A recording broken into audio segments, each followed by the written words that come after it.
Agora, vamos fazer o seguinte. Se nós rodarmos aqui, como nós já acabamos de fazer, ele imprime o true, certo? Mas o que nós queremos visualizar é o que? É o hash code dele agora. Então, por exemplo, se eu pedir para imprimir o cli1.hashcode, pedir para imprimir o cli2.hashcode,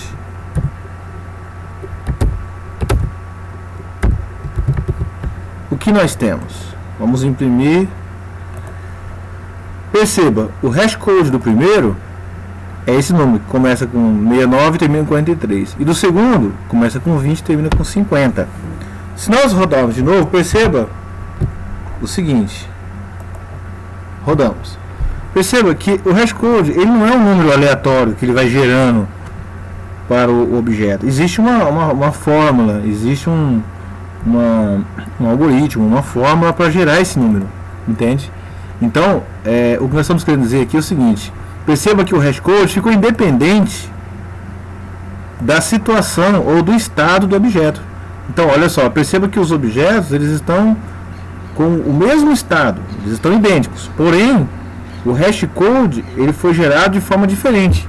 Por quê? Porque o hashcode não está sendo usado, não está sendo gerado baseado nas propriedades desse objeto. Não, independente das propriedades dele, se estão idênticos ou não, esses hashcodes são diferentes, são individuais. Agora, o que acontece? Quando nós formos trabalhar futuramente com estrutura de dados, o que vai acontecer? Esse hashcode, quando nós alteramos o critério de igualdade, o hashcode ele também tem que ser alterado respeitando a regra do equals. Por isso que quando a gente vem aqui na IDE e fala assim, vou gerar aqui o hashcode, ele não está só, gerar o equals, ele não está sozinho, ele está junto com o hashcode. A IDE já ajuda a gente nesse sentido. Por quê?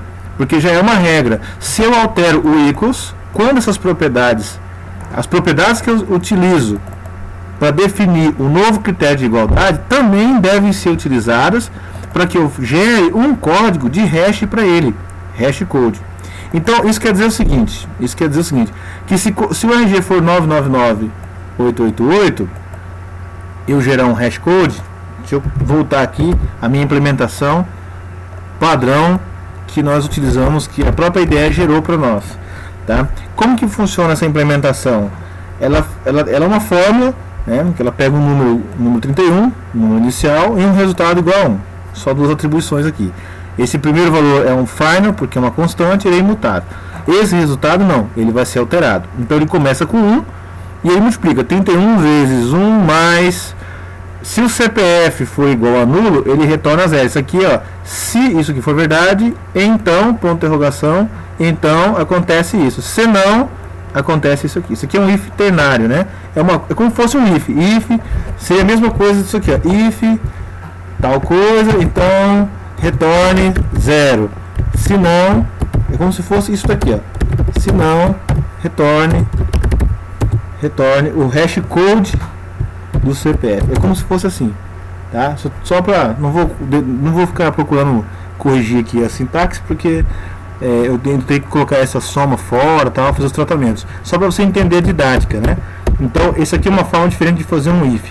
Então, entre aspas, né, uma condição ternária. Então, ele diz o seguinte: quando o CPF for nulo, esse resultado vai ser somado com 0.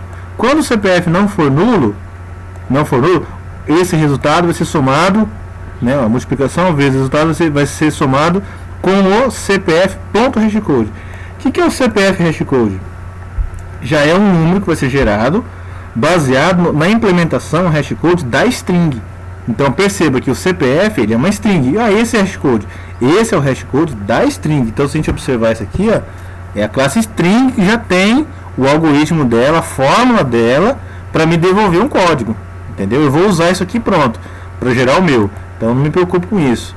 Tá? Então olha só, o CPF, que é uma string, ponto, hashcode, vai me dar um número. Esse número eu não sei qual que é. É um número que vai respeitar o algoritmo da classe string lá. Ela já tem um método hashcode implementado. O que eu tenho aqui é o seguinte: é o meu número 31 vezes o 1 mais, quando a propriedade é nulo, com o 0, ou quando ela não é nulo, com o hashcode da própria string. Esse resultado eu vou aplicar de novo a fórmula agora para a segunda propriedade, que é o RG. Então, esse resultado, vamos supor que aqui gerou o número 100, um número aleatório não, perdão, um número gerado, calculado, chamado 100. Pronto. Eu que decidi aqui aleatoriamente dizer que o número é 100, mas o algoritmo ele não define nada aleatório, está calculado aqui e processado dentro dessa forma. Então vamos supor que ele gerou 100, então ele vai pegar o 31 vezes o 100, que foi gerado novamente, mais 0 ou mais o hash code agora do RG, que no caso aqui seria o 888 e aqui seria o 999. Então que também vai usar o mesmo algoritmo da classe string, tá? Então, resumindo, o resultado agora foi alterado. Eu peguei o resultado do cálculo do primeiro mais o resultado do cálculo do segundo, e isso vai me gerar um número que eu não sei qual que é. Vamos supor que for 200, por exemplo, tá? Não sei que número que é isso, 200. Então quer dizer que toda vez que a minha propriedade tiver nula, CPF e RG tiver com valor nulo, então quer dizer que sempre vai acontecer a soma do 31 vezes 1 mais 0, sempre. E aqui também vai pegar o 31 vezes o valor gerado mais 0. Se não for nulo, então o que ele vai fazer? Ele vai pegar o valor do hashcode, do CPF, para montar a fórmula, e o resultado dele vai ser somado com o hashcode do RG. Tá? Então no final a gente vai ter sempre um número. E esse número vai ser sempre o mesmo quando o CPF e o RG forem iguais. Vamos supor que aqui eu tenho 888 e aqui 999. Então o resultado dessa equação sempre vai ser a mesma. Nunca vai ser quando o CPF é 888 e o RG é 999. Nunca vai me dar um valor diferenciado, porque existe uma regra fixa aqui. Então vamos lá. Quer dizer o seguinte: se eu rodar aqui o meu cliente 1.hashcode, olha só, se eu rodar ele me deu 17.814.10, certo? Me deu esse número aqui, beleza. Então quer dizer que se eu rodar o CLI2, que também tem o RG e o CPF idêntico, 17.814.10, perceba, são objetos diferentes que nós geramos o hashcode, mas o fato deles terem o mesmo CPF e o mesmo RG, o hashcode foi idêntico. Então olha só, então a regra é, quando eles são equals, igual a true, o hashcode deles também devem ser iguais. Então, por exemplo, se eu chegar aqui e colocar colocar em comentário aqui, vai ficar CPF nulo e RG nulo, por exemplo. Tá ali, não tem CPF, nulo. Vamos rodar isso aqui. Olha o hashcode que foi gerado para eles, 961. Agora no primeiro eu vou colocar um RG e vou deixar o outro nulo. Primeiro, eles são iguais? Eles vão cair no teste de igualdade? Ó, eles não são iguais, falsos. Se eles são falsos, então tudo bem, o hashcode pode ser diferente. Agora vamos colocar aqui, se eles são iguais, só com RG, por exemplo. Então eles são considerados true. Se eles são considerados true, então o hashcode deles tem que ser igual.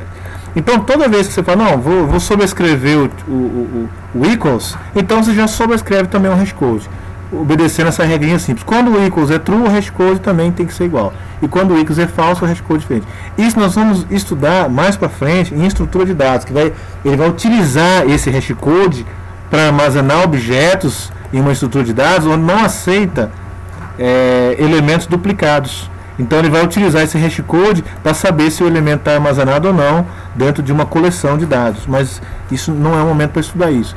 Como nós estamos estudando sobrescrita, então eu já aproveitei para ensinar as sobrescritas básicas do Java que nós vamos utilizar sempre, como equals, né, que é um método que já tem uma implementação padrão na classe Object, e o hashcode, que também tem uma implementação padrão na classe Object. Porém, que sempre nós vamos estar aí precisando fazer uma sobrescrita desses métodos, tá? Entre outras situações também, onde nós mesmos vamos projetar nossas classes com métodos que também poderão ser sobrescritos, tá, em alguns momentos. Mas eu preferi utilizar o exemplo da classe base Object, que é uma coisa muito comum.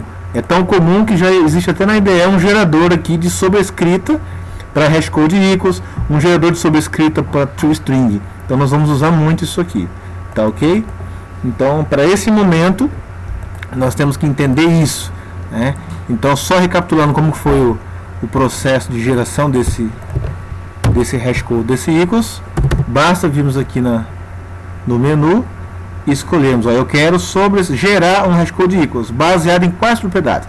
Perceba que ele vai usar, vamos por nome, CPF e RG, os três, por exemplo. Perceba que ele vai utilizar agora, só na fórmula para gerar o código, o dado da propriedade CPF, o dado da propriedade nome e o dado da propriedade RG, ou seja, o objeto string de cada propriedade ele vai usar para me gerar um número final, um resultado final, tá? E esse resultado final é o que vai me definir se eles são que estão com as propriedades CPF, nome e RG iguais.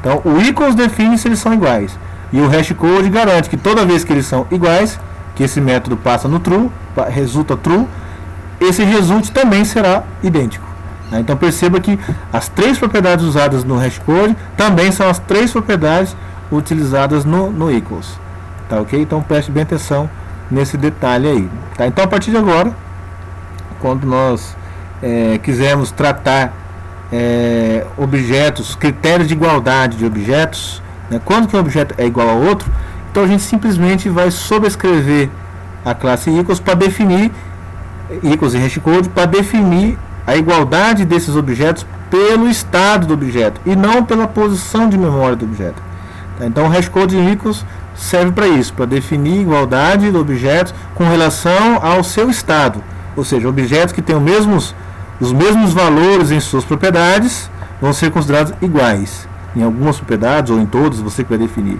tá? E quando os dados são diferentes, eles vão ser considerados diferentes, ok? Somente isso. Obrigado.